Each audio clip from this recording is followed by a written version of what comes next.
Hello world, welcome to the brand new video by VAGABOND. In this video I'm going to share my journey to Russian North. Me and my friend Denis are going to spend a week in Arkhangelsk region, also known as Pomorie, the largest region of the European part of Russia. We will visit the cities, towns and villages of the Russian North and enjoy the unique sites for which this northern land is famous. In general, the trip to the north was a consequence of the implementation of the idea of celebrating the new year in a passenger train. I had been wanting to do so for a long time and finally I found the right company for this activity. Denis had celebrated the new year several times before on different trains in Russia and therefore he joined me on this journey. On December 31st, 2021, we met at Moscow to set off together towards northern adventures. Passenger train number 16 departs daily from Moscow at 1 p.m. and arrives in Arkhangelsk the next day at 9 a.m., spending 20 hours on the road. When departing from Moscow, there were no empty bunks in our wagon, but in the evening most of the passengers got off the train in the city of Vologda. Half an hour before the new year, I sounded the alarm as all the remaining passengers in our wagon had gone to bed. Still, I imagined celebrating the new year on the train differently, and therefore I hinted to Denis that we needed to urgently do something not to waste New Year vibes. Denis suggested walking through the wagons in search of people who were awake and at the same time performing the ritual of caroling. Carols, also known as kalyatki, is an old Slavic tradition of singing songs and sentences with wishes for well-being in exchange for a treat. In Russia, carols are usually sung in the first 2 weeks after Christmas, which among Orthodox Christians is celebrated on January 6. We decided not to wait for a Christmas and started caroling for a new year.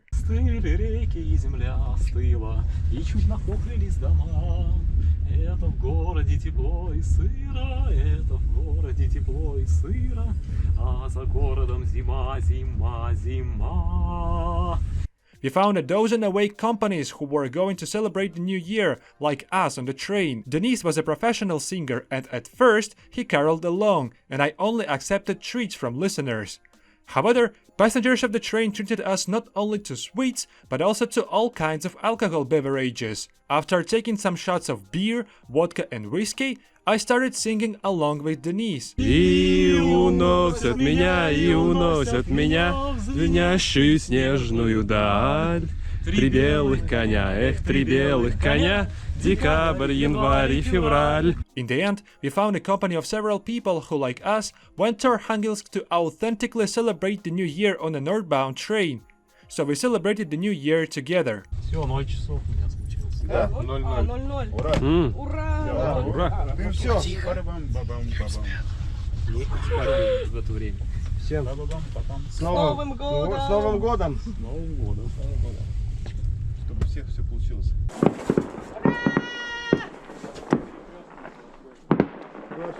Прикольно, кстати, стоять где-то вообще посреди ничего и вдруг салют. И такая тишина. On the way back to our wagon, we were stopped by an old man returning home from his holiday in Greece. He appreciated our positive vibes and idea of caroling, and he decided to communicate more with us. He proposed us to drink some Greek cognac that he bought as a souvenir in Athens. Молодцы. Вообще, просто супер. Мы подготовились лучше, чем мы, на самом деле. Ну, мы 30 с лишним лет уже женаты, так знаем, что почем хоккей с мячом. А вы-то не женаты, я гляжу еще. Вот. Все впереди, за вас, парни. Молодцы вы, умницы. Красиво поешь. Мы с сынком ездили нынче в Грецию. Хотели дом купить. Прямо на берегу моря. Дорого. Купили квартиру. Ну, Греция. Переезжать будете? Нет, пока нет. Пока просто там жить.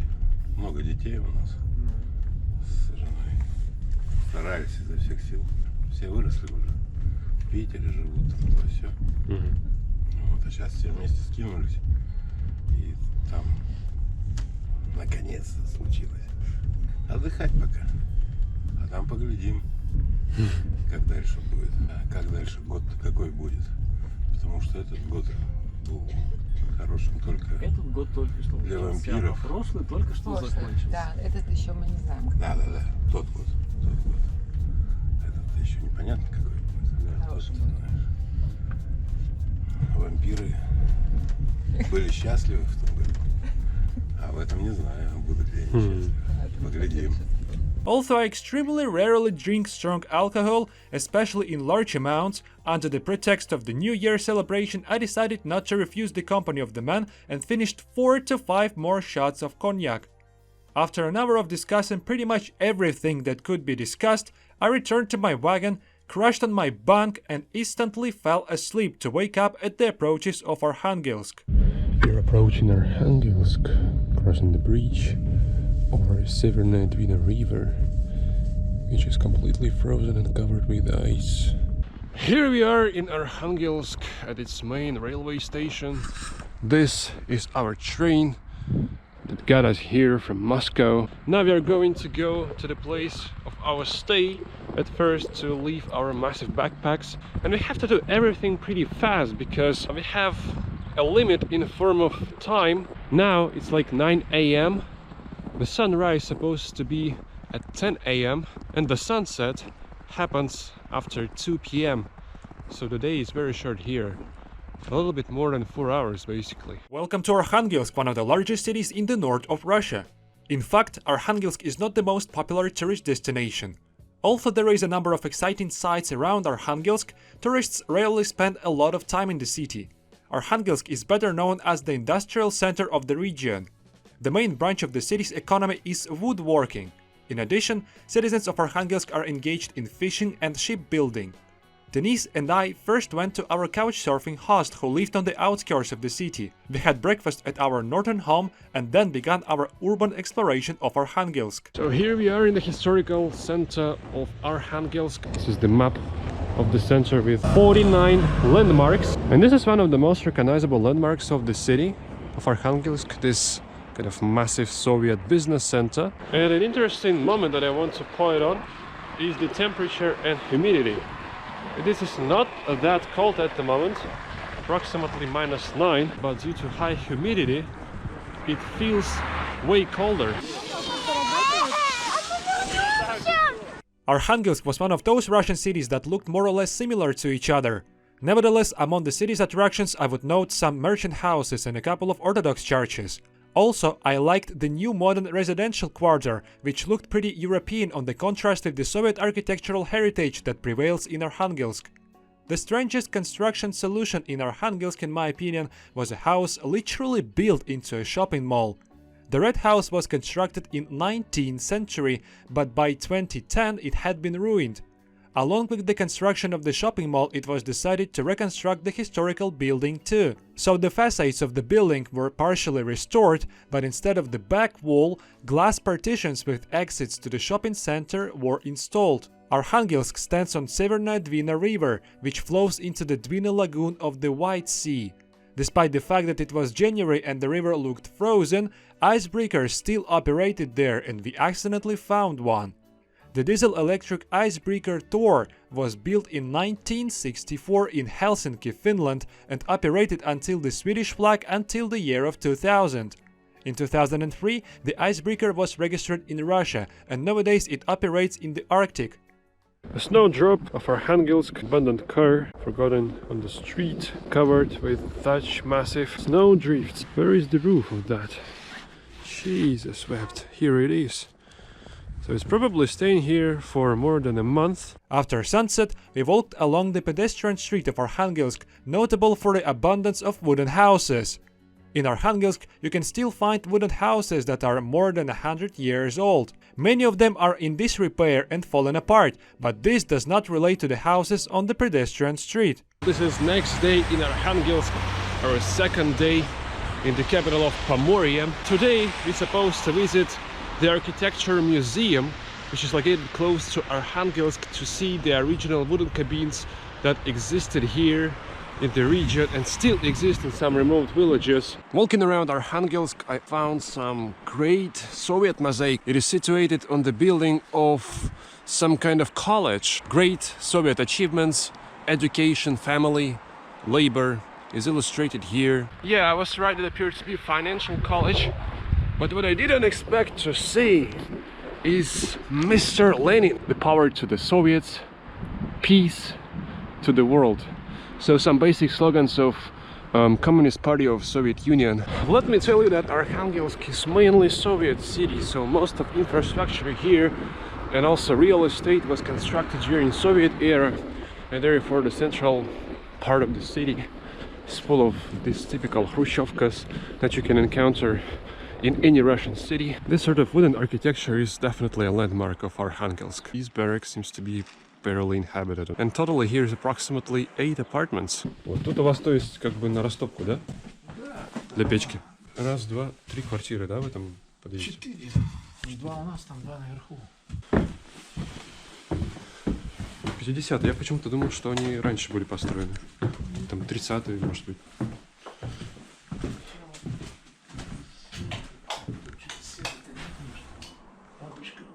На чердак можно попасть. Ну, мне, в принципе, не обязательно хотя бы вот так вот то, что там сейчас. вообще там разруха. Если хотите, можно попасть там, снять там, вот ну, то, что есть тут творится. Там так-то можно, да? Конечно. Ну, давайте зайдем. Мне так даже еще лучше, что где-то там напишите про это или что-то там. Все, добро. Бардак творится, блин. Да, не увидит. Давайте. Англичане или кто? Как люди живут? Так, это чердак. Тут еще крыша присутствует, а там уже ее... Да, это вот где поджог был как раз. Угу. Это центр поджога.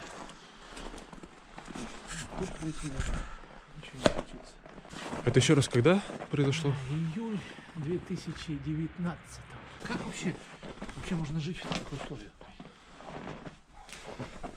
Это от печи, да? От печки, да.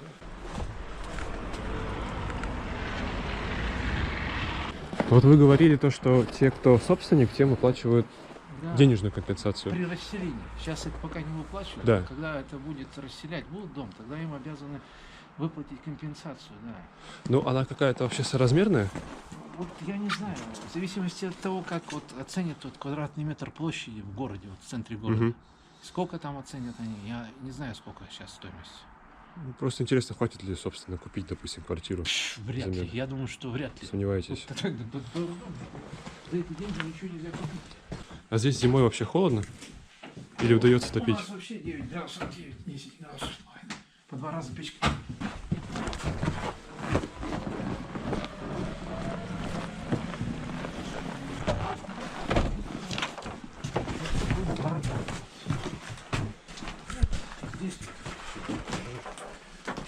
Бывает, да, живут их сейчас недели 4 пересидели с аварами и так далее, того, что печка упала.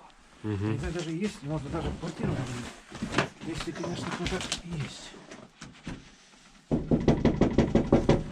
Да, можете даже подняться еще, там не провалитесь.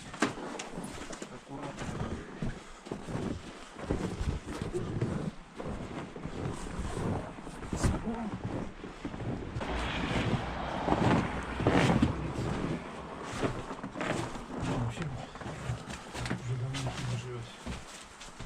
Ну вот все эти поджоги, это, конечно, по всей стране. Ну, У нас так же, да? абсолютно. Тоже был богатый частный сектор в городе. Ну, в смысле, как большой объем именно такого деревянного строительства. И все, когда застройка пошла массовая, вот это вот, многоэтажки начали потихоньку выжигать. То есть им выгоднее сжечь, чем дать что-то, понимаешь? Да, абсолютно. Дорого, потому что зачем?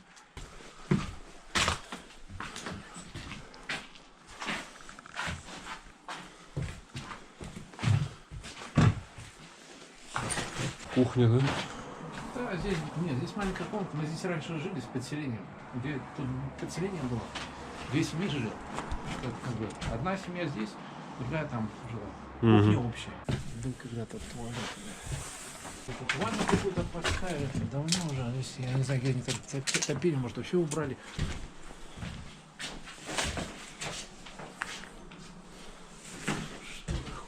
Окно не закрывается. Тут этот, по-моему, наркоман жил. У него там крыша ехала. Он, когда что-нибудь шарнется, он лампочки дышал там, и выбегал у него там в люки. Выбегал тут, бегал там в тапках, тут вообще ладно. Такие неадекватные. Сейчас там где-то, может, посадили. Но в целом-то народ здесь, ну, адекватный жил. Нормально жил народ. And this is the edited emblem of Arkhangelsk. This is kind of the angel with the fire extinguisher, extremely symbolic with the fired roof of this construction. The following place of interest in Arkhangelsk that I visited was the Museum of Malyye Korely, known for the unique collection of wooden buildings of Pomors. Totally, the museum contained more than 100 buildings, and some of them were built in 16th century. The wooden buildings in Malyye Korely were initially situated in different villages of the region, then disassembled log by log and reassembled back on the territory of the museum. The museum was divided into sectors based on the districts of Pomorie, from where the buildings were brought. The villages of the Russian north were noticeably different from other Russian villages. This was manifested in the severity and beauty of the facades, as well as in the solidity and functionality of all the buildings. The harsh climate forced heat conservation to be a priority. The first floor of a building called Podklet was designed to keep livestock and store supplies. The second floor was called Povet. Usually, there was a hayloft and storage of necessary equipment. There was a separate cart entrance to Povet from the street, which was called Vzvoz. Pomors lived in a hut, the residential part of the house with a large stove and living rooms. No idea what's that, to be honest. Seems to be operating.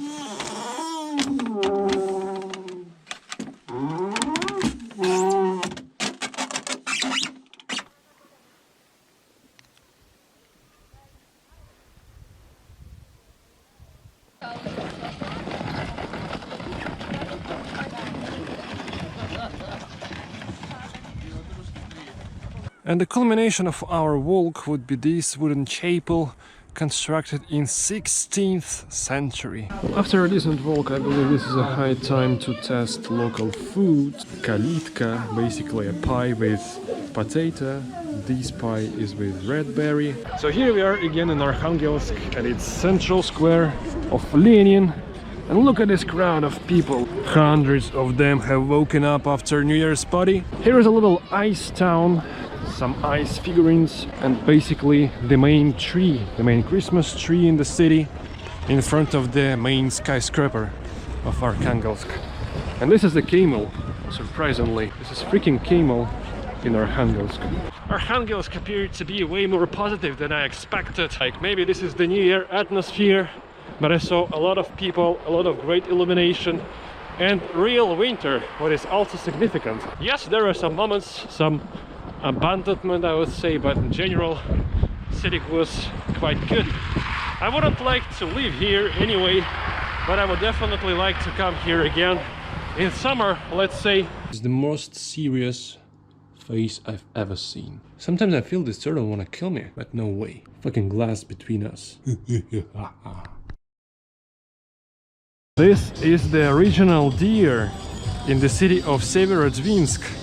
They have moved here from Arkhangelsk because this is kind of the satellite town, satellite city to Arkhangelsk. I have no idea what is the actual name of this place, but it seems to be Lenin Square because here is a massive monument of Mr. Lenin. We have managed to reach the embankment of White Sea. This is the last line of houses in front of it, and if we turn camera right, we will see infinite nowhere of white snow. And this is the actual White Sea. We spent about an hour on the White Sea embankment in Severodvinsk. The sea really turned out to be white because it was frozen and covered with a layer of snow right up to the horizon. This is the monument in form of a stone devoted to Richard Chancellor, the captain of a vessel that sailed straight here in 1553 from England. By the way, Severodvinsk was a closed city until 1991. Severodvinsk is known for its significant role in the Russian naval industry, particularly as the home of the Sevmash shipbuilding complex. Sevmash is renowned for constructing submarines, including nuclear-powered ones, and has played a crucial role in the development of the Russian Navy. After the dissolution of the Soviet Union in 1991, many closed cities, including Severodvinsk, gradually opened up and their closed status was lifted. This allowed for greater freedom of movement and information exchange between these cities and the rest of the country. We have accidentally found this wonderful cafeteria on the outskirts of Severodvinsk.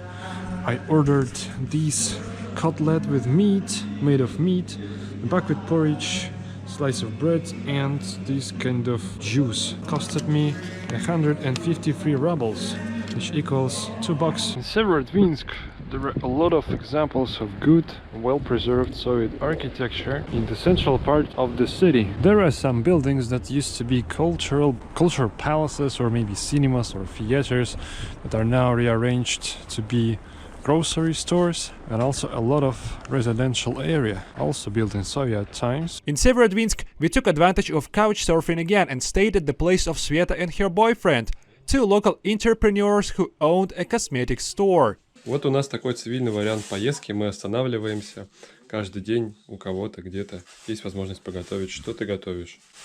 Я готовлю кашку по утрам.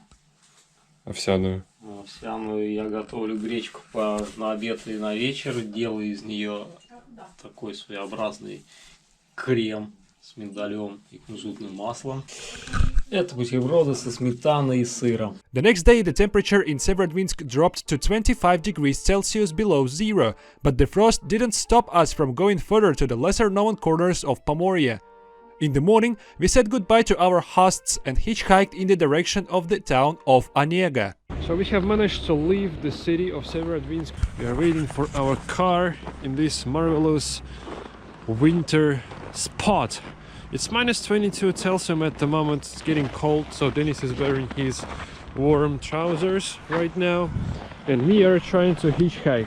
I'm in my favorite trousers, made specially for hitchhiking, and hopefully we will manage to stop to hitch a car, but highly unlikely with such a speed of them.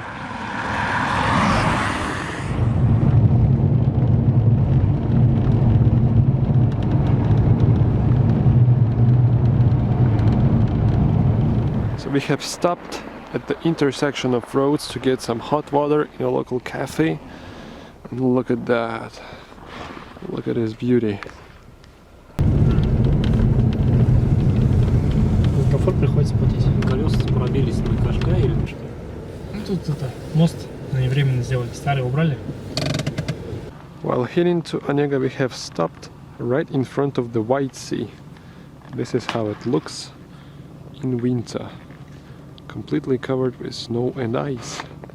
Same situation as in Severodvinsk. The time is 1:40 p.m. and the sun is getting down soon, but luckily we are able to catch these wonderful moments. We are currently in a small town of Onega with the population of roughly more than 30,000 people.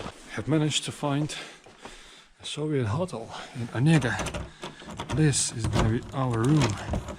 Let's check it out. Oh man. Damn. That was one of the cheapest options for $10 per night. Soviet dinner. Это не Soviet, это Russian. Russian evening. Evening или dinner? Dinner это ужин, да?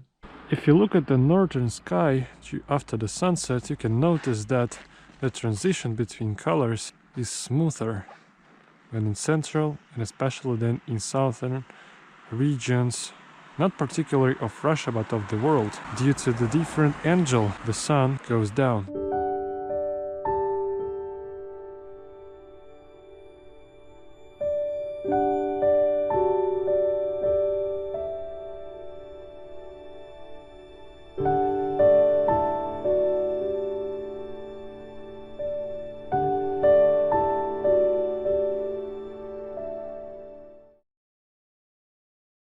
This is new day of our journey, and today we are going to try to reach the village with old wooden church, and we are approaching Onega river, one of the biggest rivers in the region, and the first task for us is to cross it, not using any kind of ferry. You can see in the picture that a couple of cars are going through the river, and this is what winter road is. So all of these cars are now running across the river, and this is the road we have to follow.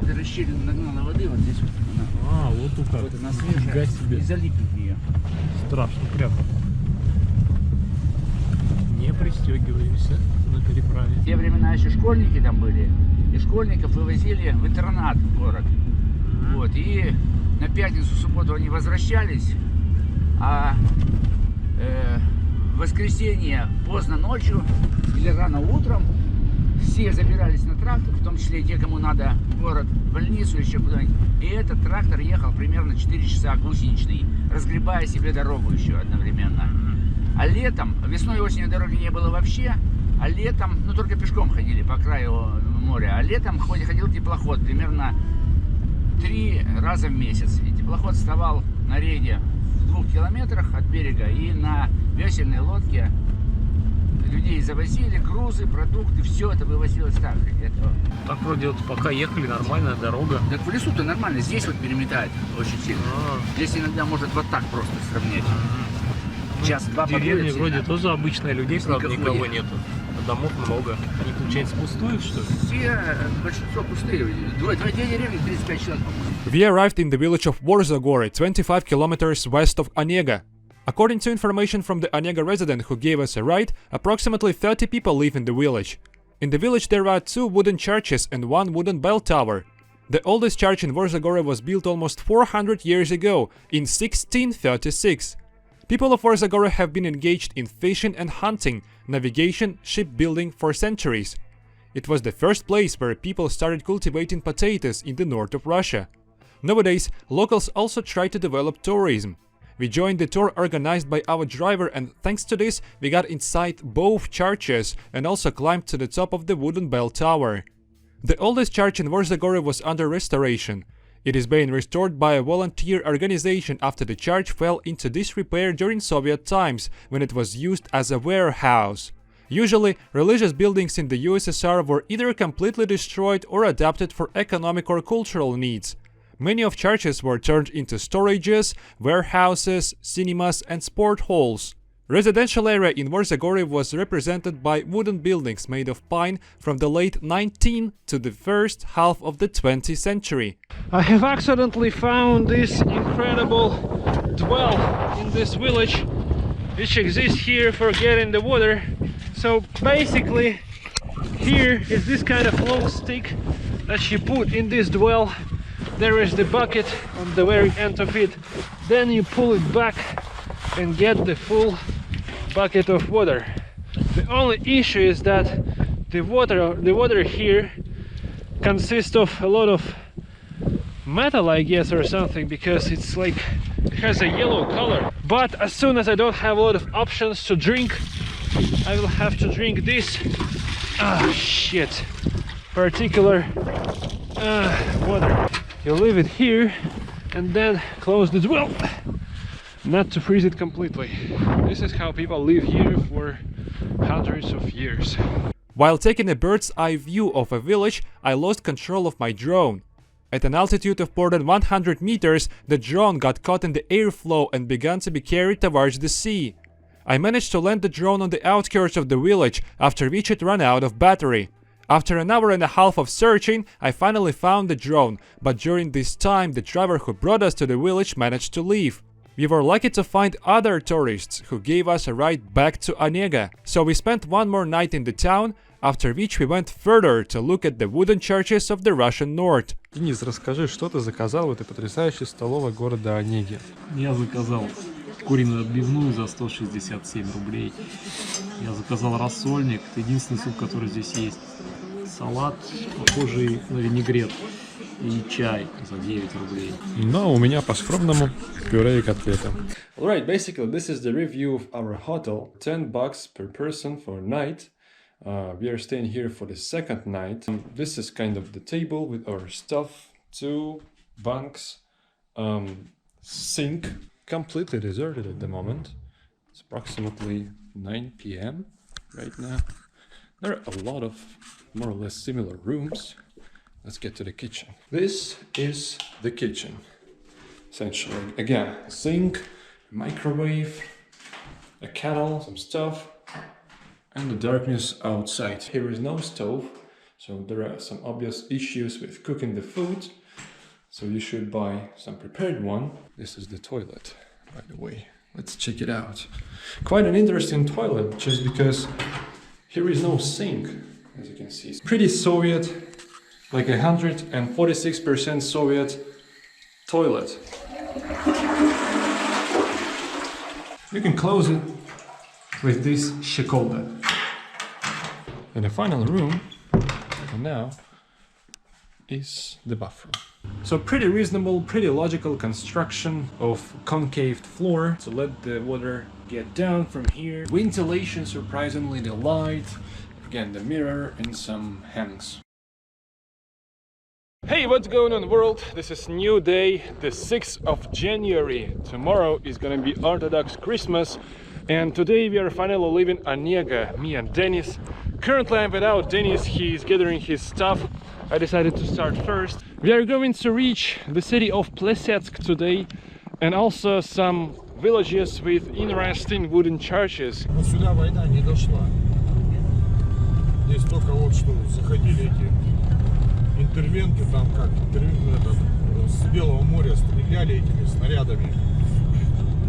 Снаряды до сих пор находят эти. So here we are in the village of Syr'ya, the one with the wooden church. Definitely a couple of people still live here. So the village is almost abandoned. Here we can encounter such completely forgotten wooden barracks. But the church is under reconstruction. I heard that some volunteers take care of it, and not only of this church but also of other wooden constructions like buildings in Arkhangelsk region. This is Nikolskaya church in the village of Syr'ya, built in 1807. So this one is more than 200 years old. And some of the buildings here have not survived 200 years. Unfortunately, we will not get inside this church, but we can manage to get inside this small chapel by simply doing one move. So here it is. Here are also some traditional Pomor houses. None of them seems to be inhabited. I guess this village is populated in summer mainly, but not in winter. I have successfully hitchhiked to a small village called Piyala. There was the tallest wooden church in Russia. The church was built in 1651 and its height was 45 meters. Before the fire that occurred in the village in 1967, there were two wooden churches and a separate bell tower like in Vorzogory. By a fortunate coincidence, in Piyala I managed to get inside the church and look at the ancient icons. Ее еще не реконструировали, да? Нет, в этом году какие-то вроде работы обещают делать. Ну, ее надо противарение или какие-то работы делать. In Piyala, I accidentally met Denis, and then we went together to Plesetsk. The driver who gave Denis a ride was also traveling in the north and was interested in wooden architecture, so we made a couple of stops along the way to photograph churches visible from the road. We didn't go to one of them because we were not sure of the reliability of the ice crossing over the Onega river. We looked at the church from the main road that we followed. We reached Plesetsk in the evening and spent the night in a local guest house. And finally, in the morning, we both hitched out from Pomorie.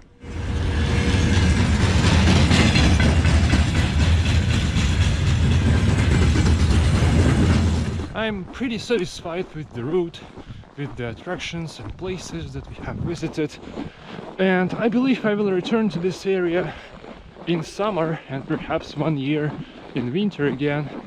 I really liked it. It's certainly worth visiting. Stay tuned, subscribe to my channel, follow my Instagram, and wait for new videos. Thank you. See ya.